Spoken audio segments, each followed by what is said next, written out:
I don't know. She's face down. Okay.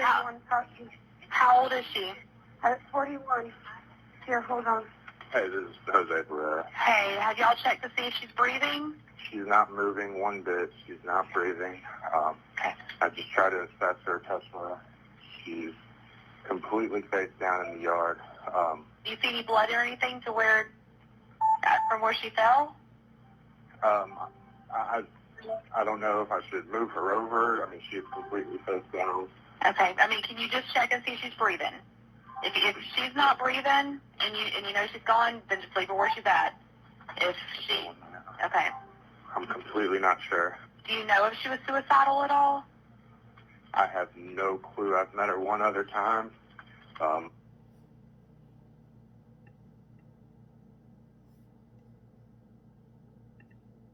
Meaning she could have tripped or fell. So the official distance from the balcony to the ground was measured at 14 feet and 10.5 inches. And again, everyone who was there says the image of her lying face down with her arms to her side is burned in their brains. I am telling you, Jen saw it, I saw it, Jose saw it, my aunt saw it.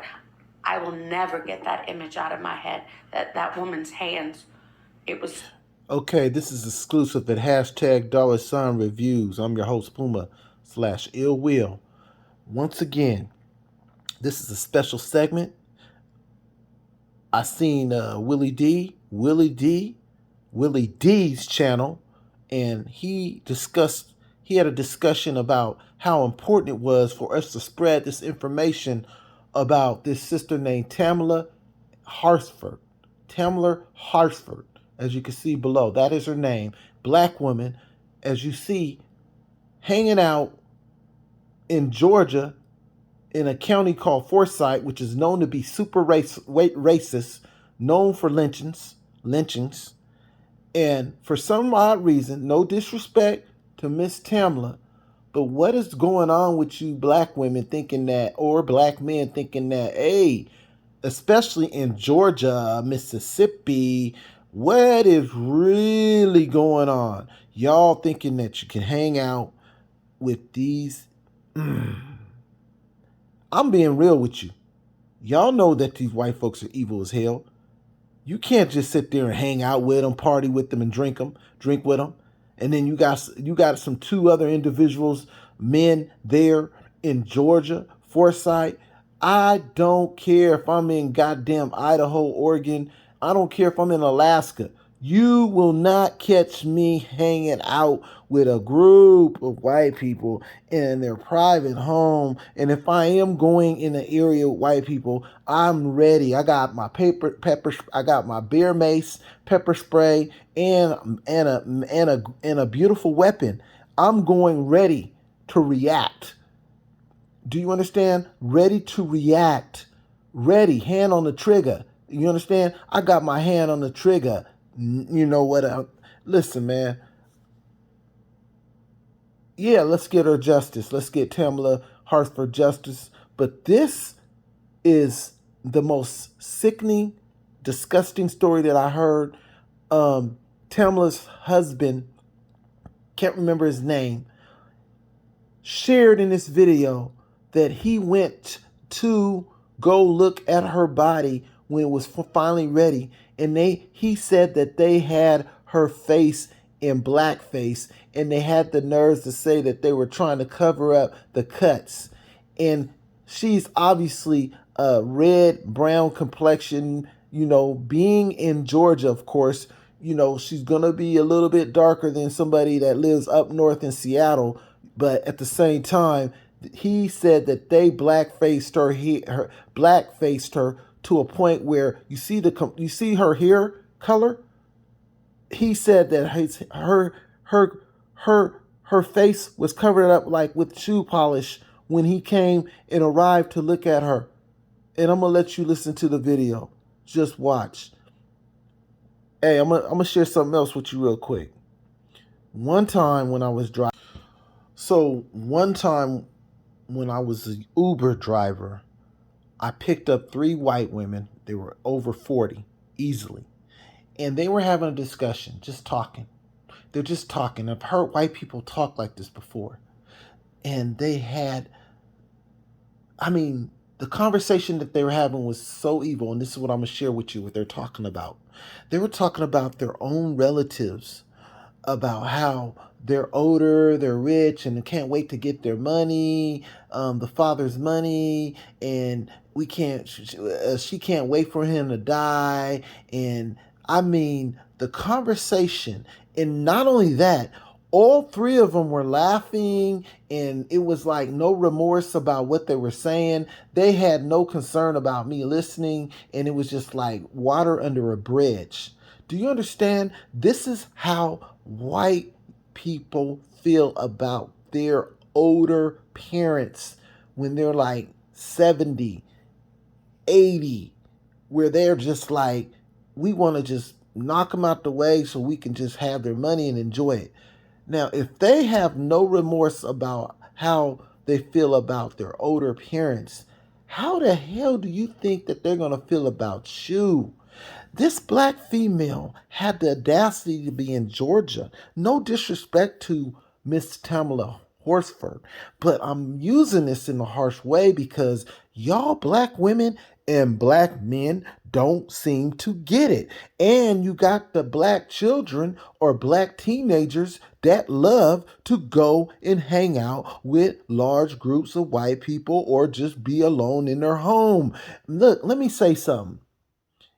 If you are intending on doing such foolishness, at least have a weapon on you. Don't let them know you got a weapon, and be ready at all times. Man, when I'm going into an area where I gotta when I gotta deal with or know that I'm outnumbered or I'm in a situation, I'm going to somebody's home, like in and out real quick, I grab my bear mace, or I'll grab something else. I can't share that with you, but I'm ready for them or ready for whoever. I keep my head on a swivel. Do you understand? And for you black women that think that you are so tough and the world is so sweet, and that you think white men love you, and that, oh, you're going to get along with the white women. Look, no disrespect. I have beautiful people that I deal with that are Caucasian. But at the same time, I make sure I keep both eyes on them. Not one eye open. I make sure I keep my eyes open and make sure that I get away from them. No, they're not welcome. No disrespect to my home because of the history that they have laid out as far as dealing with black folks. And as far as my channel, I have to share these things. And if you don't like it, that's your problem. The reality is that I have people, black folks, who just doesn't seem to get it, but we got to share this information so that we can get the word out on how evil folks are in this world. So I'm going to go ahead and run the video. Let's go. Just unnatural.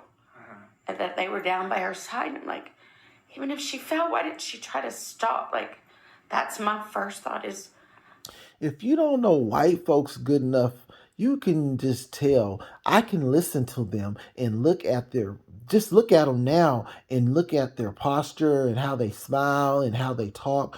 These people killed her, and as simple as that. There's no ifs or buts about it. Everybody knows, even the white people know. It's so cold-blooded, the fact that, when white people kill white people is when the white community has no concern about it. And when they don't have no concern about it, that means that, hey, they killed them white people, and white people are so evil that they don't have no concern. They got friends that know what happened. They got friends that know how evil she can be, allegedly, how she can be evil, allegedly, how she can be evil, allegedly, how she can be evil, allegedly, how she can be evil, allegedly, how she could be evil, allegedly, and how she can be evil, allegedly, and the other two men that were there too can be evil, allegedly.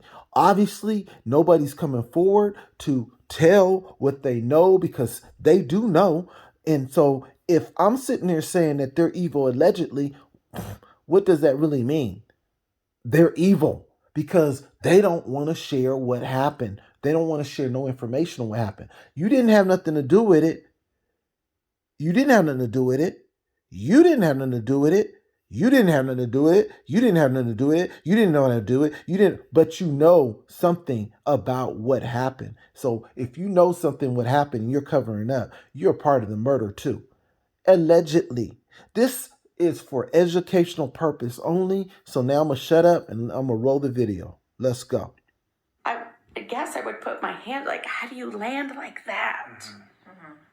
And I'll never get that image out. I don't know who failed in documenting what, whether the coroner, the officers on the scene. I don't know if it's somebody moved her. I don't know. I just want to let you know, white people, you can't trick me. I live in a certain state where there's nothing but y'all up here. And believe me, I can see you coming 100 miles away. I know exactly what you're about to do and how you're going to try to do it. I don't know why other black folks just don't get it. You cannot come in my circle like that. Let's go. That is what I saw. So, a lot of people have questioned whether it's possible that the police actually moved her arm out to. And this beautiful lady, I appreciate you because you put this on your channel and you're trying to do the right thing. Fit the narrative that she tripped or fell, because it would have been a lot easier to close the case and just rule it an accident. And considering the racist history of this county, a lot of people have pointed out that they would not be surprised if that was the case. A lot of people don't know this, but if you have the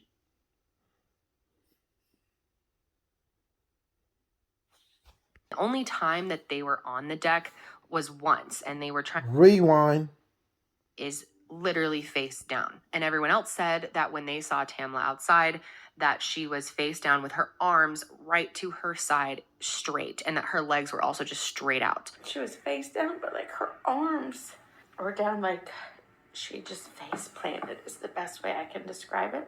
So her arms were like by her side? Yeah, they were by her side, palms up. But allegedly, this is not the way her body is found when police get there. Instead, her left arm was bent at the elbow and extended away from her body. And having an arm bent out like this would indicate that she may have tried to brace herself for impact on the ground, meaning she could have tripped or fell. So the official distance from the balcony to the ground was measured at 14 feet and 10.5 inches. And again, everyone who was there says the image of her lying face down with her arms to her side is burned in their brains. I am telling you, Jen saw it, I saw it, Jose saw it, my aunt saw it. I will never get that image. Okay, let me go ahead and fast forward this because we ain't gonna keep listening to these fake ass people. I mean, excuse my language. So now I fast forwarded a tad bit. If you guys want to come and watch this whole segment, please come to this lady's channel, YouTube channel. Her name is Kendall Ray. Once again, Kendall Ray. So now we're going to go and direct this towards Miss TAMLA HORSFORD husband. Thought is, I guess I would put my hand, like, how do you land like that? And I'll never get that image out. I don't know who failed in documenting what, whether the coroner, the officers on the scene. I don't know if it's somebody moved her. I don't know, but that is what I saw. I guess they just got a fraternity of some evil ass demons. This frat right here is evil demon frat. Let's go. So a lot of people have questioned whether it's possible that the police actually moved her arm out to fit the narrative that she tripped or fell, because it would have been a lot easier to close the case and just rule it an accident. And considering the racist history of this county, a lot of people have pointed out that they would not be surprised if that was the case. The upper deck was also not a place where people were hanging out during the party, and the only time that they were on the deck was once, and they were trying to turn on the fire pit, but they gave up because they realized that there was no propane in the tank. The initial observation of Tamla's body was that she had a few visible injuries. This included cuts to her wrists, her legs, and the side of her face. After the initial observation of the crime scene, Tamla was brought to the medical examiners for an autopsy. And while the investigators were in the backyard, Jean, Jose, Madeline, and Jen were all brought inside for further questioning. Jean was also asked if she could call back the rest of the people who were at the party so that they could interview them as well. And it's really important to note that everyone who was still there were left in a room together, unsupervised, able to talk to each other while they waited for questioning. So not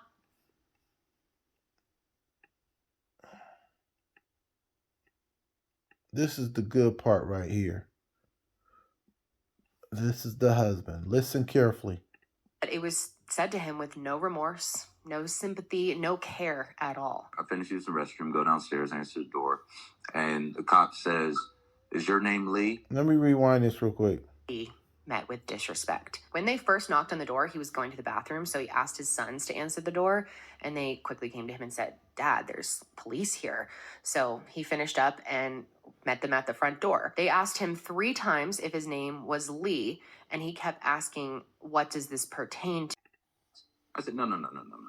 And they wouldn't even let Lee go over to the house himself.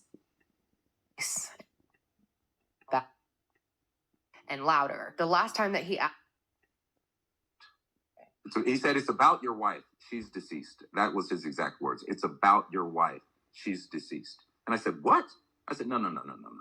And they wouldn't even let Lee go over to the house himself. They just told him what happened, which they came to a conclusion about very quickly. They said that she tripped and fell to her death. I said, "Where's she at?" And I went to go get my clothes and all this stuff because I was thinking this. I gotta ask a question. I know everybody wants to be all lovely dovely and everything, and we shall overcome. We shall listen. How do you let your wife in Georgia? I don't care if they was in goddamn South Africa. Well, that's even worse. How do you let your wife go and hang out with a bunch of white women and white people and stay the night over a layover? That's like letting your daughter, your black daughter, go and stay the night with a bunch of white kids and their family at a slumber party. How do you do that? If I was a husband, I would be outraged. I'll be on this interview saying I told her not to go and she didn't listen to me and I'm angry because I told her not to go because I don't trust them. Let's go. Or shit. I was thinking she got into a car accident or something like that. Somebody hit her or something like that. And they're like, "Oh no, it was an accident," and this and that. And I was, "Oh, you can't go over there. Everything's been taken care of already. No, we don't want you going over there, this and that."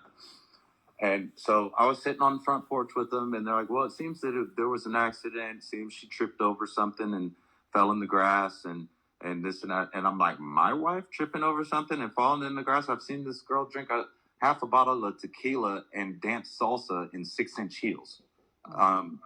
That's don't make no sense." But ultimately, no one would know much more until the autopsy was performed. So they really shouldn't have been saying this to him with such certainty without even having that information. So the autopsy came back, and the medical examiner found a lot of small cuts and lacerations, including a 1-inch laceration to her right wrist, a 1/4-inch abrasion to her left forearm, and a 1/8-inch abrasion to the tip of her left index finger, as well as 1/2-inch lacerations to her lower legs. And in addition to the cuts found on her body, the medical examiner noted small, superficial abrasions to the right side of her forehead, left upper eyelid, bridge of her nose, and chin. And all the abrasions on her face were smaller than a 1/2-inch. Internally, they found a 3/4-inch laceration to the right ventricle of her heart. And there were no fractures of the bones in her face and no damage to her shoulders, abdomen, or back. And although the lacerations were small, it was reported that she did sustain severe injuries to her head, her neck, and her torso. The toxicology report did find her blood alcohol concentration at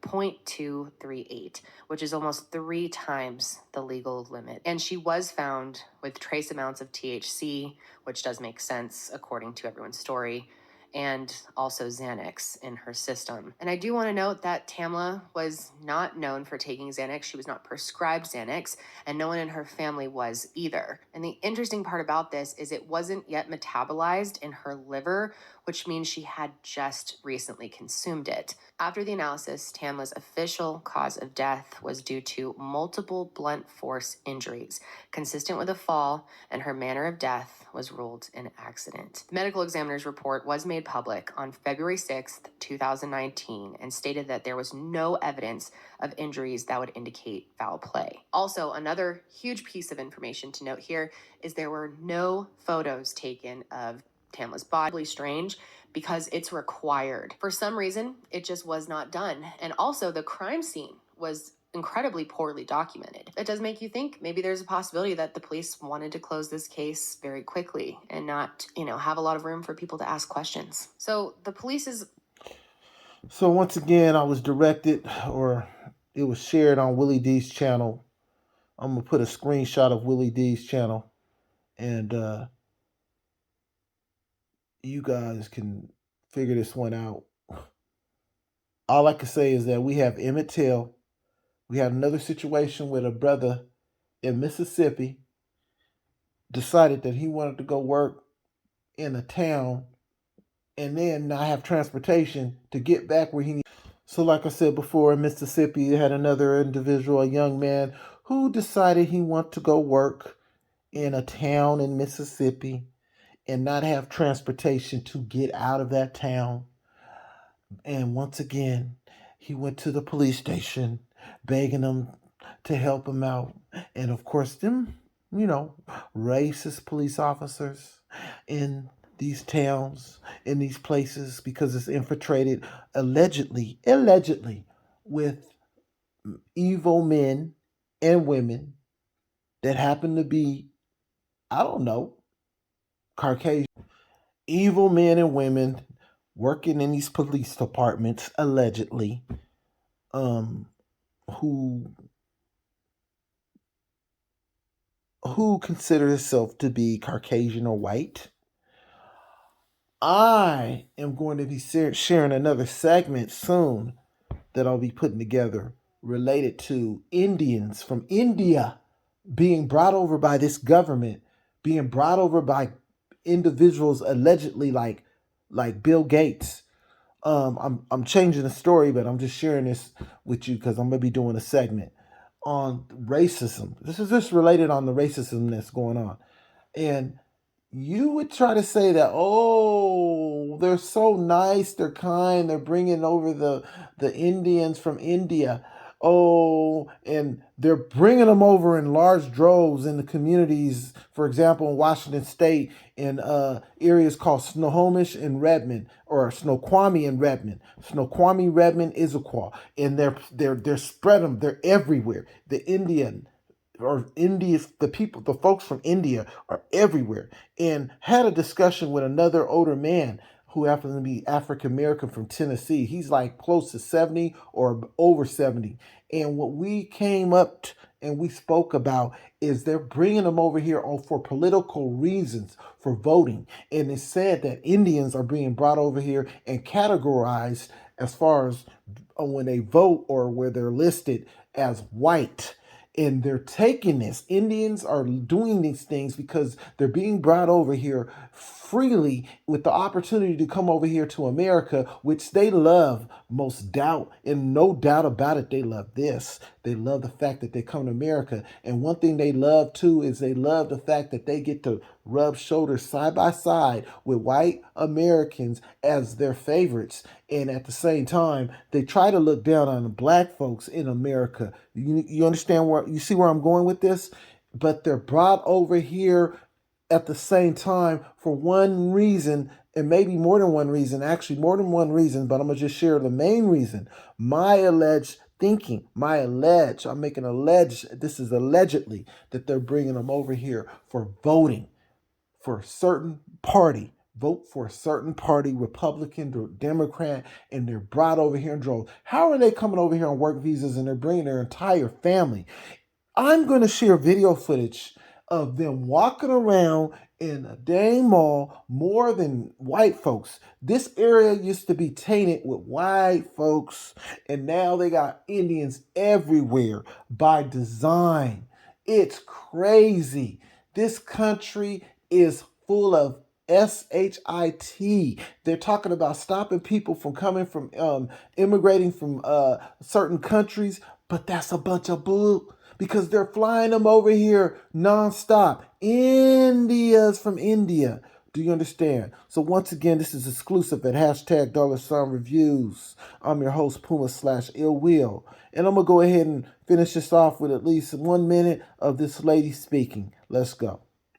First theory before the whole falling off the balcony theory really began was that she tripped and fell on ground level in the backyard. In John's backyard, there was a small metal barrier separating some of the rocks from the grass. I'm sure a lot of you guys have that in your yards as well. And it was first thought that maybe Tamla had tripped over this, and that caused the fatal fall, which seems pretty dramatic and unusual. And logistically speaking, that